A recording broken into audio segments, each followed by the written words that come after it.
જે લોકો ભારતમાં સોનામાં રોકાણ કરે છે એમના માટે એક મોટા સમાચાર છે.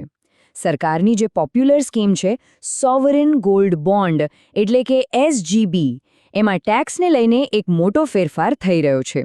તો ચાલો આને ડિટેલમાં સમજીએ. તો શું ગોલ્ડ બોન્ડમાં રોકાણ કરવાનો પ્લાન છે?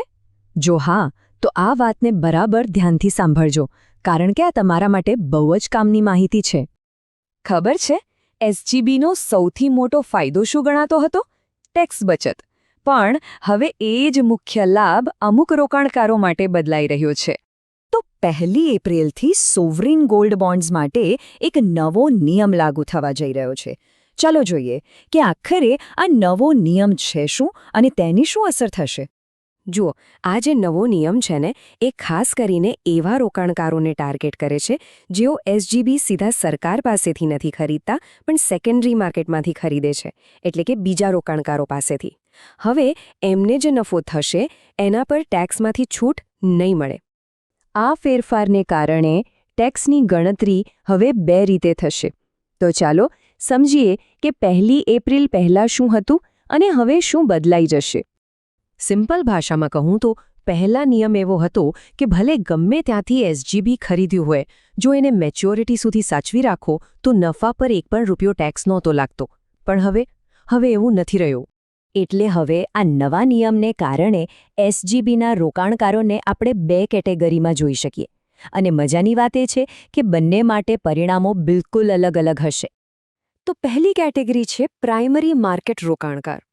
આ એવા લોકો છે જે જ્યારે પણ સરકાર એસજીબીની નવી સિરીઝ બહાર પાડે ત્યારે સીધા જ આરબીઆઈ પાસેથી ખરીદી લે છે. એકદમ ફ્રેશ, સીધા સોર્સ પાસેથી. હવે આ લોકો માટે તો સારા સમાચાર છે. એમના માટે કંઈ જ નથી બદલાયું. એમને મેચ્યોરિટી પર જે પણ નફો થશે એ સંપૂર્ણપણે ટેક્સ ફ્રી રહેશે. અને હા, જે 2.5% વાર્ષિક વ્યાજ મળતું હતું એ તો ચાલુ જ રહેશે. અને હવે આવે છે બીજી કેટેગરી, સેકન્ડરી માર્કેટ રોકાણકાર. આ એવા લોકો છે જે બોન્ડ ઇસ્યુ થઈ ગયા પછી સ્ટોક એક્સચેન્જ પરથી કોઈ બીજા રોકાણકાર પાસેથી ખરીદે છે અથવા તો કોઈ તેમને ભેટમાં પણ આપી શકે છે. અને બસ આ જ લોકો માટે નિયમ બદલાયો છે. હવે જ્યારે પણ એમના બોન્ડ્સ મેચ્યોર થશે ત્યારે એમને જે પણ નફો મળશે એના પર long term capital gains tax ચૂકવવો પડશે. ટેક્સ ફ્રીવાળો ફાયદો હવે એમના માટે નથી. તો સવાલ એ થાય કે આ સેકન્ડરી માર્કેટવાળા રોકાણકારે કેટલો ટેક્સ ભરવો પડશે? ચાલો આને એકદમ સરળ ઉદાહરણથી સમજીએ. માની લો કે કોઈએ સ્ટોક એક્સચેન્જમાંથી એક એસજીબી 7,000 રૂપિયામાં ખરીદ્યું. થોડા વર્ષો પછી જ્યારે બોન્ડ મેચ્યોર થયો ત્યારે તેની કિંમત થઈ 11,000 રૂપિયા, એટલે કે સીધો 4,000 રૂપિયાનો નફો.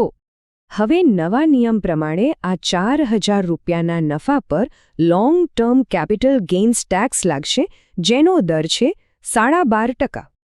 એટલે કે 4,000ના નફા પર સીધો 500 રૂપિયાનો ટેક્સ ભરવો પડશે. યાદ રાખજો, જો જૂનો નિયમ હોત તો આ ટેક્સ 0 એટલે કે 0 રૂપિયા હોત. તો આ બધાનો મતલબ શું? સીધો અને સ્પષ્ટ મતલબ એ છે કે એસજીબીમાં રોકાણ કરવાની જે આખી સ્ટ્રેટેજી હતી એ હવે મૂળભૂત રીતે બદલાઈ ગઈ છે. એક ચાર્ટર્ડ એકાઉન્ટન્ટે બહુ સરસ રીતે સમજાવ્યું છે. એમનું કહેવું છે કે પહેલા લોકો શું કરતા? સેકન્ડરી માર્કેટમાંથી સસ્તામાં એસજીબી ખરીદી લેતા અને મેચ્યોરિટી પર ટેક્સ ફ્રી નફાનો ફાયદો ઉઠાવતા. હવે આ રસ્તો બંધ થઈ ગયો છે. તો હવે જો એસજીબીમાંથી ટેક્સ ફ્રી નફો કમાવવો હોય તો એક જ રસ્તો બચ્યો છે. જ્યારે સરકાર નવો ઇસ્યુ બહાર પાડે ત્યારે સીધા આરબીઆઈ પાસેથી ખરીદો અને પછી પૂરી મેચ્યોરિટી સુધી એને સાચવી રાખો. બસ આટલું જ. આ બધી ચર્ચા પછી એક મોટો સવાલ મનમાં આવે છે. શું આ નવા નિયમને કારણે લોકો ફરીથી ફિઝિકલ ગોલ્ડ એટલે કે દાગીના કે બિસ્કિટ ખરીદવા તરફ વળશે? કે પછી લોકો હવે જ્યારે પણ એસજીબીનો નવો ઇસ્યુ આવશે ત્યારે તેમાં રોકાણ કરવા માટે વધુ પડાપડી કરશે? આનો જવાબ તો સમય જ બતાવશે.